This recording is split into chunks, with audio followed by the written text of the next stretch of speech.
അധ്യായം 9 വാക്യങ്ങൾ 2 മുതൽ 13 വരെ തളർവാദ രോഗിയെ സുഖപ്പെടുത്തുന്നു. അവർ ഒരു തളർവാദ രോഗിയെ ശയ്യയോടെ അവന്റെ അടുക്കൽ കൊണ്ടുവന്നു. അവരുടെ വിശ്വാസം കണ്ട് അവൻ തളർവാദ രോഗിയോട് അരുൾ ചെയ്തു, മകനെ, ധൈര്യമായിരിക്കുക, നിന്റെ പാപങ്ങൾ ക്ഷമിക്കപ്പെട്ടിരിക്കുന്നു. അപ്പോൾ നിയമജ്ഞരിൽ ചിലർ പരസ്പരം പറഞ്ഞു, ഇവൻ ദൈവദൂഷണം പറയുന്നു. അവരുടെ വിചാരങ്ങൾ ഗ്രഹിച്ച യേശു ചോദിച്ചു, നിങ്ങൾ ഹൃദയത്തിൽ തിന്മ വിചാരിക്കുന്നത് എന്ത്? ഏതാണ് എളുപ്പം? നിന്റെ പാപങ്ങൾ ക്ഷമിക്കപ്പെട്ടിരിക്കുന്നു എന്ന് പറയുന്നതോ എഴുന്നേറ്റ് നടക്കുക എന്ന് പറയുന്നതോ? ഭൂമിയിൽ പാപങ്ങൾ ക്ഷമിക്കാൻ മനുഷ്യപുത്രന് അധികാരമുണ്ടെന്ന് നിങ്ങൾ അറിയേണ്ടതിനാണിത്.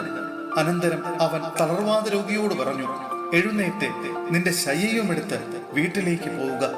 അവൻ എഴുന്നേറ്റ് വീട്ടിലേക്ക് പോയി. ഇത് കണ്ട് ജനക്കൂട്ടം ഭയചകിതരായി. മനുഷ്യർക്ക് ഇത്തരം അധികാരം നൽകിയ ദൈവത്തെ മഹത്വപ്പെടുത്തി. മത്തായിയെ വിളിക്കുന്നു. യേശു അവിടെ നിന്ന് നടന്നു നീങ്ങവേ മത്തായി എന്നൊരാൾ ചുങ്കസ്ഥലത്തിരിക്കുന്നത് കണ്ടു. യേശു അവനോട് പറഞ്ഞു, എന്നെ അനുഗമിക്കുക. അവൻ എഴുന്നേറ്റ് യേശുവിനെ അനുഗമിച്ചു. യേശു അവന്റെ ഭവനത്തിൽ ഭക്ഷണത്തിനിരുന്നപ്പോൾ അനേകം ചുങ്കക്കാരും പാപികളും വന്ന് അവനോടും ശിഷ്യന്മാരോടും കൂടെ ഭക്ഷണത്തിനിരുന്നു. ഫരിസേയർ ഇതുകണ്ട് ശിഷ്യന്മാരോട് ചോദിച്ചു, നിങ്ങളുടെ ഗുരു ചുങ്കക്കാരോടും പാപികളോടും കൂടെ ഭക്ഷിക്കുന്നത് എന്തുകൊണ്ട്? ഇത് കേട്ട് അവൻ പറഞ്ഞു, ആരോഗ്യമുള്ളവർക്കല്ല, രോഗികൾക്കാണ് വൈദ്യനെ കൊണ്ട് ആവശ്യം. ബലിയല്ല, കരുണയാണ് ഞാൻ ആഗ്രഹിക്കുന്നത് എന്നതിന്റെ അർത്ഥം നിങ്ങൾ പോയി പഠിക്കുക. ഞാൻ വന്നത് നീതിമാന്മാരെ വിളിക്കാനല്ല, പാപികളെ വിളിക്കാനാണ്. സഹോദരരെ, വിശുദ്ധ പൗലോസ്ലീഹ കൊറിന്ത്യോസിലെ സഭയ്ക്ക് എഴുതിയ 1-ാം ലേഖനം അധ്യായം 15 വാക്യങ്ങൾ 35 മുതൽ 50 വരെ. ശരീരത്തിന്റെ ഉയർപ്പ്. ആരെങ്കിലും ചോദിച്ചേക്കാം, മരിച്ചവർ എങ്ങനെയാണ് ഉയർപ്പിക്കപ്പെടുക? ഏതുതരം ശരീരത്തോടു കൂടെയായിരിക്കും അവർ പ്രത്യക്ഷപ്പെടുക? വിഡ്ഢിയായ മനുഷ്യ, നീ വിതയ്ക്കുന്നത് നശിക്കുന്നില്ലെങ്കിൽ അത് പുനർജീവിക്കുകയില്ല. ഉണ്ടാകാനിരിക്കുന്ന പദാർത്ഥമല്ല നീ വിതയ്ക്കുന്നത്. ഗോതമ്പിന്റെയോ മറ്റു വല്ല ധാന്യത്തിന്റെയോ വെറും ഒരു മണി മാത്രം.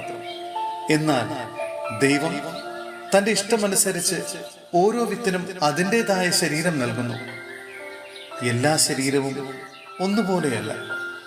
മനുഷ്യരുടേതൊന്ന്, മൃഗങ്ങളുടേത് മറ്റൊന്ന്, പക്ഷികളുടേത് വേറൊന്ന്, മത്സ്യങ്ങളുടേത് വേറൊന്ന്. സ്വർഗീയ ശരീരങ്ങളുണ്ട്, ഭൗമിക ശരീരങ്ങളുമുണ്ട്. സ്വർഗീയ ശരീരങ്ങളുടെ തേജസ് ഒന്ന്, ഭൗമിക ശരീരങ്ങളുടെ തേജസ് മറ്റൊന്ന്. സൂര്യന്റെ തേജസ് ഒന്ന്, ചന്ദ്രന്റേത് മറ്റൊന്ന്, നക്ഷത്രങ്ങളുടേത് വേറൊന്ന്. നക്ഷത്രങ്ങൾ തമ്മിലും തേജസ്സിന് വ്യത്യാസമുണ്ട്. ഇപ്രകാരം തന്നെയാണ് മരിച്ചവരുടെ പുനരുത്ഥാനവും. നശ്വരതയിൽ വിതയ്ക്കപ്പെടുന്നു, അനശ്വരതയിൽ ഉയർപ്പിക്കപ്പെടുന്നു.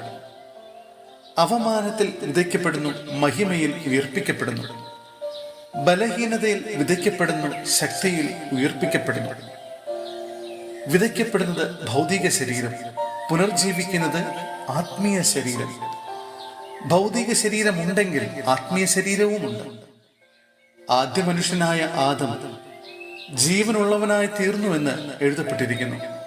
അവസാനത്തെ ആദം ജീവദാതാവായ ആത്മാവായി തീർന്നു. എന്നാൽ ആദ്യമുള്ളത് ആത്മീയനല്ല, ഭൗതികനാണ്, പിന്നീട് ആത്മീയൻ.